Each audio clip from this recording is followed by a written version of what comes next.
పాలకూర పప్పు చాలా మందికి నచ్చుతుంది కదా! కానీ ఎప్పుడూ ఒకేలా చేసుకుంటే కొంచెం బోర్‌గా అనిపిస్తది. కానీ ఇప్పుడు నేను ఒక టిప్ చెప్తాను. దాన్ని ఫాలో అవుతూ ట్రై చేయండి. ఇక నుంచి మీరు ఎన్ని సార్లు ట్రై చేసినా సరే టేస్ట్ అనేది అస్సలు చేంజ్ అవ్వదు. అంతేకాదు పప్పు ఎవరైతే తినరో వాళ్ళకి కూడా చాలా బాగా నచ్చుతది. దీనికి కావాల్సిన ప్రాసెస్ ఏంటనేది పూర్తిగా చెప్పేస్తాను. వీడియో మొత్తం కూడా చూసేయండి. ఫస్ట్‌గా అయితే కందిపప్పు ఒక గ్లాస్ అయితే తీసుకొని కందిపప్పుని 2, 3 సార్లు కడిగేసుకోవాలి. మీకు టైం ఉంటే కొంచెం సేపు నానబెట్టుకోండి. ఒక హాఫ్ ఎన్ అవర్ అలాగా. ఇప్పుడు కడిగేసుకున్న తర్వాత 2 గ్లాసులు వాటర్ తీసుకోవాలి. ఒక గ్లాస్ కందిపప్పుకి. కుక్కర్‌లోకి ఇలా రెండింటిని తీసుకున్న తర్వాత విజిల్ పెట్టుకొని గ్యాస్ మీడియంలో పెట్టుకొని 3 విజిల్స్ రానిచ్చుకుంటే పప్పు బాగా ఉడికిపోయి ఉంటది. 3 గింటెల ఆయిల్ తీసుకోవాలి. ఆయిల్ వేడెక్కిన తర్వాత అర టీ స్పూన్ జీలకర్ర, ఆవాలు పావు టీ స్పూన్ తీసుకొని ఆవాలు చిటపట అన్న తర్వాత ఉల్లిపాయ ఒకటి తీసుకోవాలి. పచ్చిమిర్చి కూడా ఒక 4, 5 అయితే తీసుకోవాలి. ఇలా చీల్చుకొని కరివేపాకు 2 రెబ్బలు, చిటికెడ పసుపు, చిటికెడ ఇంగువ, ఎల్లిపాయలు కూడా 4, 5 రెబ్బలు అయితే తీసుకోవాలి. కచ్చాపచ్చాగా దంచుకొని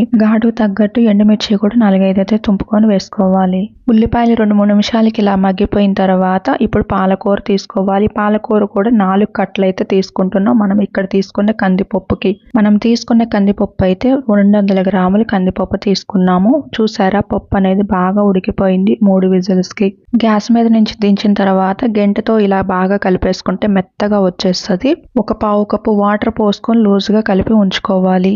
పాలకూర కూడా ఇలా తీసుకున్న తర్వాత మూత పెట్టేసుకొని ఇలా బాగా మగ్గించుకోవాలి. మధ్య మధ్యలో కలుపుకుంటూ 2 స్పూన్ల కారం, 1 స్పూన్ ఉప్పు తీసుకొని ఒకసారి కలిపేసుకొని మూత పెట్టుకొని మళ్ళీ 2 నిమిషాలు బాగా మగ్గించుకుంటే ఇలా ఆయిల్ అనేది రిలీజ్ అవుతూ ఉంటది. ఇలా ఆకు అనేది దీంట్లో బాగా మగ్గి ఉంటది కాబట్టి టేస్ట్ చాలా చాలా బాగుంటది అనమాట.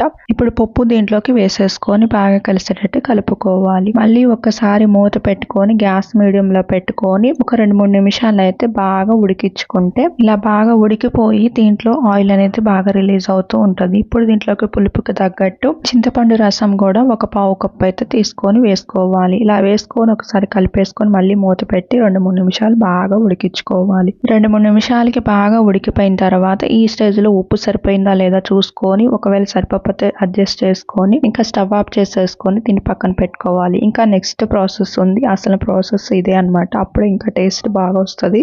2 స్పూన్లు ఆయిల్ తీసుకొని ఆయిల్ వేడెక్కిన తర్వాత ఎండుమిర్చి, 2 కరివేపాకు రెబ్బలు, వెల్లుల్లి రెబ్బలు కూడా ఒక 5-6 తీసుకొని కచ్చాపచ్చాగా దంచుకొని ఆయిల్లో వేసేసుకొని తాలింపు పెట్టేసుకొని ఆ తాలింపు దీంట్లోకి వేసేసుకోవాలి. పప్పు రెడీ అయిపోయిన తర్వాత ఇలా తాలింపు పెట్టేసుకొని మళ్ళీ వేసేసుకుంటే చాలా చాలా రుచి వస్తుంది అనమాట.